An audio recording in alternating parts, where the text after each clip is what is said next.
So hello guys, welcome back to the fourth part of book explanation of Crime and Punishment.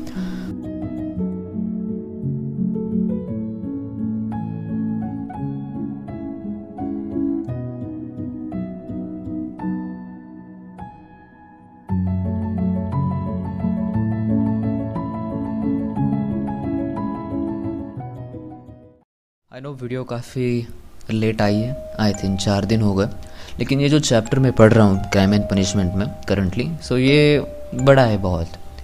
सो ये एक part में नहीं cover होगा, मतलब मैं इसे पार्ट्स में डिवाइड करूँगा, टोटल 3। ओके, मतलब ये जो अभी एक चैप्टर चालू होगा पूरा, उसको मैं 3 पार्ट्स में डिवाइड करूँगा। सो लास्ट वीडियो में हमने देखा कि रास्कोल्निकोव को चिट्ठी मिलती है अपनी माँ से, वहाँ पे वो सब अपना सिचुएशन एक्सप्लेन करती है उसको कि ऐसा हुआ था कि दुनिया की शादी फिक्स करी है, दुनिया उसकी सिस्टर है, ठीक है, तो उसकी शादी फिक्स कर दी है ल्यूजन से। सो ये सब हुआ था। तो रास्कोल्निकोव, मैंने बताया था लास्ट वीडियो कि मैं गुस्सा है और नीचे सड़क पे चल रहा है। तो अब रास्कोल्निकोव गुस्सा क्यों है? तो उसके गुस्से के पीछे 3 वजह है टोटल। नंबर 1 क्या है कि उसकी माँ ने और उसकी बहन ने उससे ये बात छुपाई कि उसकी बहन की शादी हो रही है, तो इससे ये ज़रा गुस्सा है काफ़ी। एंड सेकेंड चीज़ ये है कि चॉइस, मतलब उसको लगता है कि ये शादी नहीं होनी चाहिए। अब ऐसा क्यों लगता है उसको? जो उसका होने वाला जीजा है, मतलब उसकी बहन का पति ल्यूजन, तो वो बहुत चालाक है, इसको ऐसा लगता है। अब वो ऐसा क्यों बोल रहा है रास्कोल्निकोव?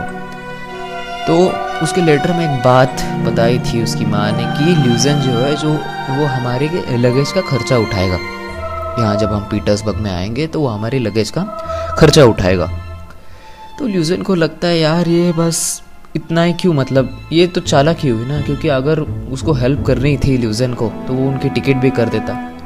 उसको मालूम जब है कि हमारी फाइनेंशियल कंडीशन इतनी अच्छी नहीं है, तो वो बस सब लगेज का खर्चा क्यों उठा रहा है? ऑब्वियसली लगेज का खर्चा कम है ट्रेन के खर्चे से, तो चालाकी दिखा रहा है। और वो भी दिखा किससे रहा है? अपनी होने वाली बीवी को। तो उसको लगता है कि यार ये शादी नहीं होनी चाहिए और मैं होने नहीं दूंगा, ऐसे वो बोलता है। और तीसरी वजह ये होती है कि वो खुद को गिल्टी फील करता है। अभी गिल्टी फील क्यों करता है? तो वो सोचता है कि मैं कुछ नहीं कर सकता, मतलब मेरी जो बहन है वो उससे इसलिए मेरे लिए शादी कर रही है, अब उसके लिए कैसे?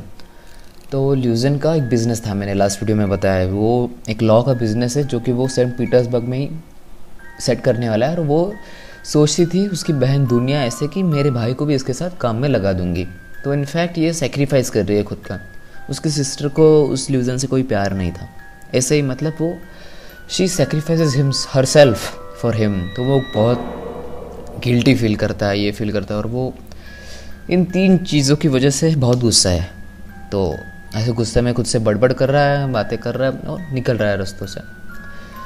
तो एक जाता है रास्ते और बेंच पे बैठता है। अब ये जो मैं स्टोरी बताऊंगा ये अभी राइटर ने इनकम्प्लीट ही बताई है, मतलब जो आगे मैं बताऊंगा, तो लेकिन इसका कनेक्शन आगे आएगा स्टोरी में, तो ध्यान से सुनिए।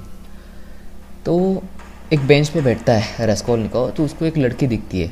मतलब बेंच पे बैठने से पहले उसको एक लड़की दिखती है दूर, और उसको देखता है और उसको लगता है कि ये लड़की की हालत ठीक नहीं है, मतलब ऐसे पैर लड़खड़ा रहे हैं उसके, और आई थिंक उसको लगता है कि उसने पी रखी है और उसके कपड़े भी फटे हुए हैं, ये है। तो उसको रास्कोल्निकोव को लगता है कि इसको मेरी हेल्प चाहिए।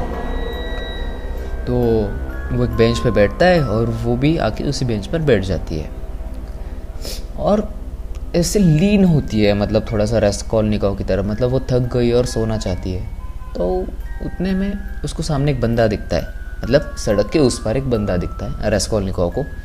और ये जो बंदा है ये काफ़ी वेल ड्रेस्ड है, वेल मैनर्ड है, ऐसा मतलब रईस ख़ानदान से ऐसा लगता है उसकी जब ड्रेसिंग सेंस एंड वो देखने के बाद। और रास्कोल्निकोव को लगता है कि ये जो हालत है इस लड़के के, ये कहीं ना कहीं इस आदमी की वजह से हुई है, क्योंकि वो कंटिन्यूसली उसको फॉलो करते हुए आ रहा था।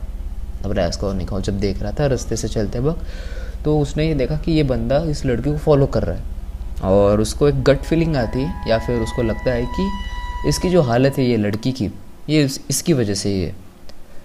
तो सोचता है और देखता है सामने, और वो बंदा जो है इसको कंटिन्यूसली घूर रहा है। तो रास्कोल्निकोव उठता है और सामने की तरफ जाता है एंड उसको बोलता है, मतलब उसको बातें करता है, पूछता है ये क्यों कर रहा है, ये क्यों कर रहा है। उसका झगड़ा भी हो जाता है उससे, मारपीट पर बात आने ही वाली होती है, लेकिन उसके साइड में एक पुलिस वाला था, पुलिस ऑफिसर था।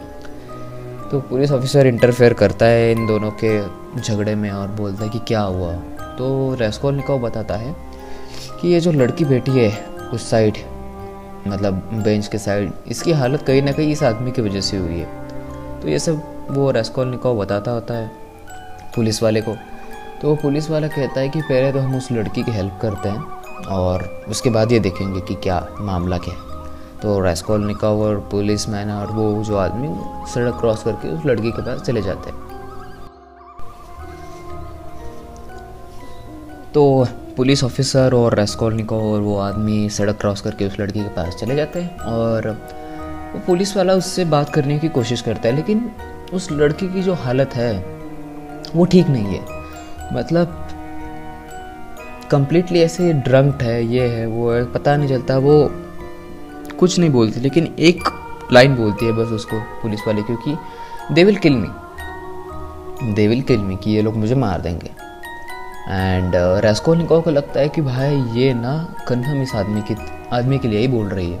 तो उसका शक और ये हो जाता है, लेकिन और रास्कोल्निकोव को बहुत गुस्सा आ रहा था, लेकिन वो कर भी कुछ नहीं सकता था क्योंकि साइड में ही पुलिस वाला खड़ा था। तो रास्कोल्निकोव क्या करता है, अपनी जेब से थोड़े पैसे निकाल के पुलिस वाले की जेब में रखता है। अब पुलिस वाला तो कंफ्यूज है भाई, मतलब ये देखने में ही खुद गरीब लग रहा है। मतलब रास्कोल्निकोव की कंडीशन मैंने बता दी थी आपको कि पुअर है, कपड़े फटे हुए हैं, इसकी भी कंडीशन काफ़ी अच्छी नहीं है, लेकिन फिर भी ये थोड़े से पैसे उसको दे देता है पुलिस वाले को। अब वो पैसे क्यों दे रहा है? वो पैसे देता है कि कुछ एक्सपेंसेस के लिए, टैक्सी में इसको छोड़ने के लिए पैसे कम ना पड़े, इसलिए वो दे देता है ना। उसको बहुत पूछते हैं सब लोग, रास्कोल्निकोव पूछता है, पुलिस वाला पूछता है कि आपका एड्रेस बताओ, कहाँ पे रहती हो आप एंड ऑल, लेकिन वो लड़की कुछ बताती नहीं हो। तो फिर रास्कोल्निकोव और पुलिसमैन सोचते हैं कि इसको एक सेफ जगह पर हम ले जाते हैं।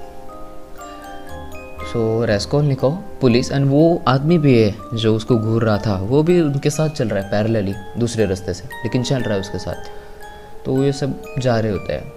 तो अब राइटर ने, मतलब दोस्तों, ने यहाँ पे एक सडन चेंज दिखाया है रास्कोल्निकोव में। ऐसा चेंज बार बार दिखेगा अभी आपको आगे स्टोरी में, और पहले भी दिखा था। अब ये चेंज क्या है? तो रास्कोल्निकोव सोचता है कि मैं इस सब में इन्वॉल्व क्यों हो रहा हूँ। वो लड़की जाने, ये पुलिस वाला जाने और ये आदमी जाने, लड़की का मामला है भाई, मैं क्यों बीच में आऊँ? तो ये सब सोचता है और बोलता है पुलिस वाले को कि मैं चला जाता हूँ, ये आपका मैटर है, आप देख लो। तो पुलिस वाला गुस्सा होता है कि क्या भाई, रास्कोल्निकोव बहुत गुस्सा होता है और वो बोलता है कि ठीक है, मेरे को तो मेरी ड्यूटी करनी है। और वो पुलिस वाला उस लड़की को लेके जा रहा है, तो उसके पैरेलली ये आदमी भी जा रहा है। और राइटर ने इन दोनों के नाम अभी तक डिस्क्लोज नहीं किए हैं, लेकिन इस कहानी का, मतलब इस इंसिडेंट का कहाँ पे तो फॉलोअप होगा आगे स्टोरी में, ठीक है? तो ध्यान से याद रखिएगा ये स्टोरी। तो सड़क ख़त्म हो जाती है, तो रास्कोल्निकोव एक बेंच पे बैठ जाता है और ये पुलिसमैन और वो लड़की और वो आदमी वो चले जाते हैं सड़क क्रॉस करके। तो रास्कोल्निकोव एक बेंच पे बैठता है और वो सोचता है कि अब वो किस चीज़ के बारे में सोच रहा है। वो सोच रहा है परसेंटेज थ्योरी के बारे में।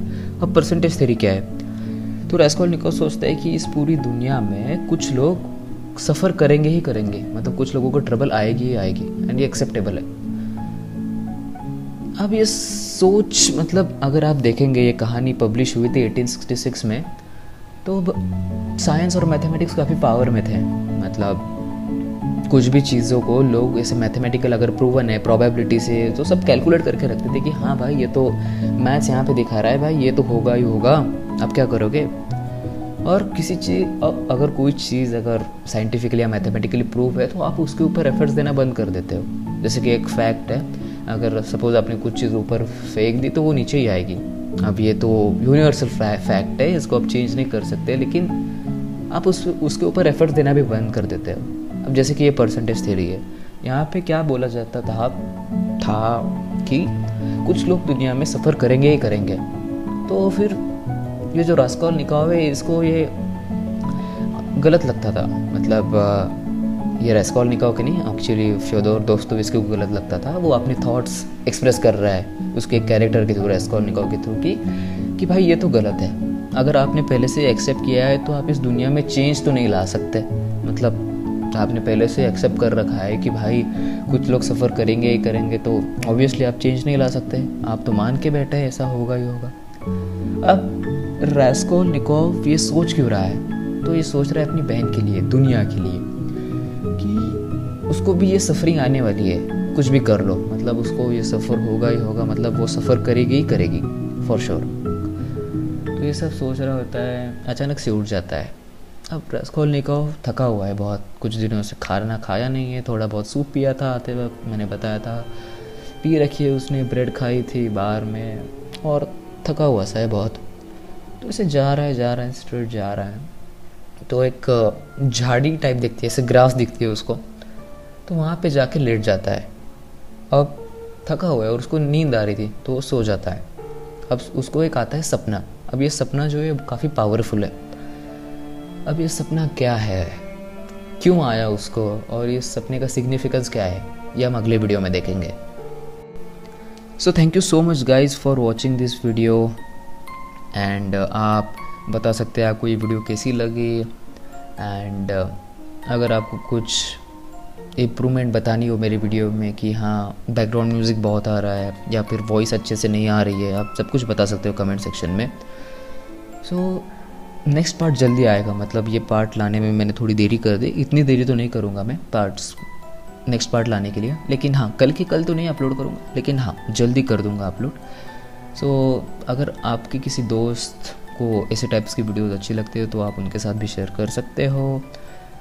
लाइक कीजिए, शेयर कीजिए, सब्सक्राइब कीजिए, एंड मैं मिलता हूँ आपको अगले वीडियो में। तब तक के लिए bye bye and take care.